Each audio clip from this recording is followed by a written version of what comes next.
Ya, selamat sore teman-teman UC online semua. Perkenalkan, saya Yusuf Aibtus Dinastiawan.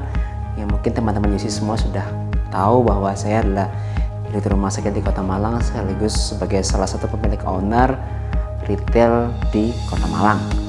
Jadi sore hari ini kita akan membahas terkait bisnis model kanvas atau BMC. Nah, untuk BMC pada sore hari ini kita akan membahas tentang Arafamart Frozen Food. Nah, ini adalah usaha saya di bidang retail yang berlokasi di Jalan Jayasari 778 Kota Malang. Nah, Frozen Food kami melayani customer selama kurang lebih 3 tahun. Merujuk kepada konsep BMC itu terdiri dari dua, yaitu pertama adalah backstage, yang kedua adalah front stage. Nah, disebut backstage karena berarti itu adalah tahapan sebelum produk atau sebuah barang diberikan atau dijual kepada customer. Yang melingkupi apa? Ada 4 komponen. Indikator yang pertama dari backstage adalah key resources. Nah, key resources sendiri terbagi jadi 4 elemen nih. Nah, 4 elemen apa aja? Yang pertama adalah physical assets. Nah, physical assets sendiri adalah sebuah hal yang berbentuk fisik yang menjadi modal sebuah perusahaan untuk menjalankan bisnisnya. Yang kedua yaitu intellectual assets. Nah, intellectual asset ini apakah Frozen Food seperti kami memiliki data? Yang pastinya iya dong, kita punya data. Dari apa aja nih datanya? Yang teman-teman harus ketahui, kita memiliki pengumpulan data melalui beberapa cara, yaitu dengan survei. Nah, survei ini ada survei kepuasan ke pelanggan retail dan survei kepuasan terkait pelanggan kafe. Kemudian dengan meregistrasi atau menginventarisasi daftar-daftar pelanggan yang menjadi pelanggan tetap atau membeli dalam jumlah besar. Ketiga adalah human resources. Nah, Arafamart sendiri memiliki 1 owner, saya, kemudian ada 4 pegawai. Nah, 1 pegawai ini adalah lulusan S1 yang menjaga toko atau menjadi kepala toko. Yang ketiga lainnya adalah sebagai asisten atau yang membantu kepala toko dalam menjalankan operasionalnya sehari-hari. Dan yang terakhir adalah financial asset. Nah, financial asset sendiri Arafamart saat ini hanya bersumber dari operasional, yaitu uang cash yang ada. Backstage yang kedua adalah key activities. Nah, key activities sendiri jenis dari Arafamart adalah jenis platform atau network. Nah, platform ini kita menyediakan frozen food untuk B2B ataupun B2C. Yaitu kalau B2B ke cafe, instansi, catering dan lain sebagainya. Kalau B2C adalah langsung ke pembeli retail. Kemudian tidak jarang dalam transaksinya dengan para pembeli retail terdapat relasi-relasi semisal sehubungan dengan adanya distributor baru sehingga kita bisa dapat harga yang lebih murah. Yang ketiga dari indikator backstage adalah key partners. Arafamart melalui sistem strategic alliance between non-competitors, di mana Arafamart bekerjasama dengan para distributor yang tidak menjual frozen food secara garis besar, tapi dia menjadi supplier yang memberikan harga khusus sehingga menjadi mitra bagi Arafamart Frozen Food. Selain itu, Arafamart juga menganut sistem supplier-buyer relationship, di mana ada transaksi antara penjual dan pembeli, terutama pembeli retail. Nah, untuk indikator yang keempat dari backstage adalah cost structure.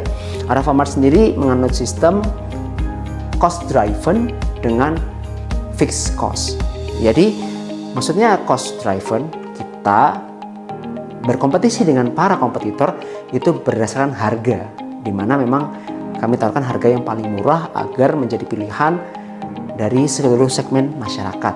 Kemudian fixed cost, di mana harga yang memang tertera adalah harga pasti sesuai dengan yang dijual di Arafamart.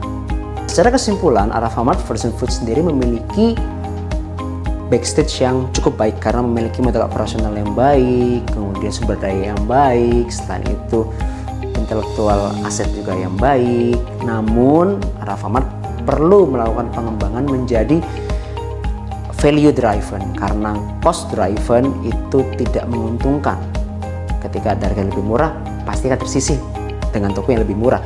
Tapi dengan adanya value driven, harapannya Arafamart akan berinovasi, memberikan pelayanan, harga yang terjangkau, tetapi dengan kualitas yang bagus, sehingga masyarakat tidak hanya melihat dari harga saja, tetapi dari value yang bisa diberikan oleh Arafamart.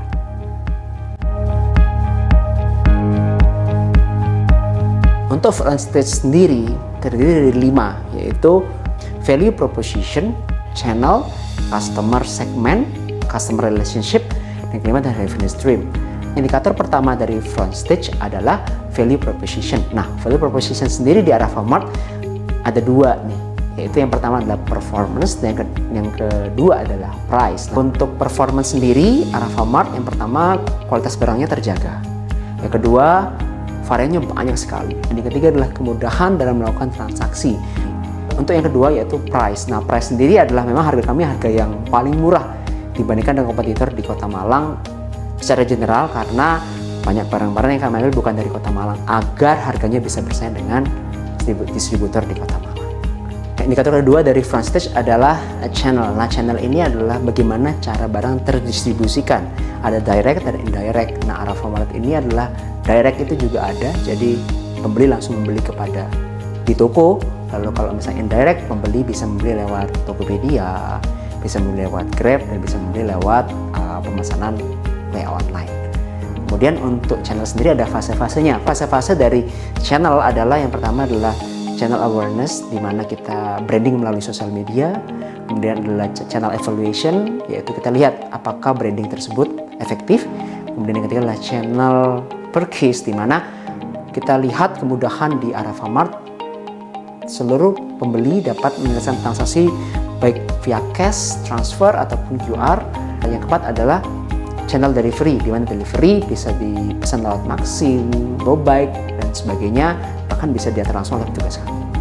Terakhir dari channel adalah after sales, di mana banyak promo-promo yang kita berikan kepada pelanggan setia kami. Untuk meretensi pelanggan, sering kami adakan untuk diskon 50%, voucher 50%, agar pembeli kembali lagi kepada kami. Dan indikator yang ketiga dari front stage adalah customer segment. Untuk Aravamart sendiri, customer segmentnya adalah mass market. Nah, maksudnya adalah apa? Semua khalayak, semua kalangan dapat menikmati frozen food, dari anaknya, dari ibunya, bapaknya, anak kos-kosan, catering, cafe, dan lain sebagainya. Nah, untuk yang indikator keempat yaitu customer relationship, di mana jangka waktunya adalah transaksional. Sedangkan model pelayanannya adalah para pegawai dapat melayani seluruh pelanggan sesuai dengan kedatangan pelanggan. Dan yang terakhir adalah revenue stream. Nah, revenue stream dari mana sih pemasukan yang didapatkan oleh Aravamart? Yang jelas yang pertama adalah dari pembeli retail yang membeli secara reguler. Kemudian dari pembeli seperti cafe, catering, instansi yang membeli rutin dalam jumlah besar. Dan yang ketiga adalah pembeli-pembeli yang tergabung dalam sebuah komunitas.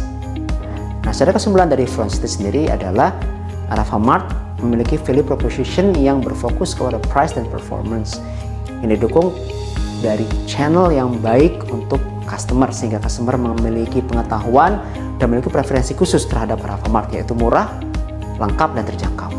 Namun untuk kemudian hari, sebaiknya memang Aravamart harus memperbaiki dan melakukan inovasi terkait added value yang bisa ditambahkan untuk pelayanan kepada customer.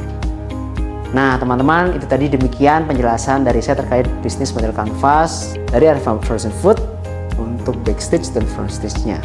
Adanya backstage dan front stage yang baik itu dapat membuat perusahaan memiliki gambaran khusus apa nih yang bisa diperbaiki di perusahaan, supaya perusahaan tetap bertambah labanya, dicari pelanggan, dan otomatis sustain dan kuat untuk bertahan hingga beberapa tahun ke depan.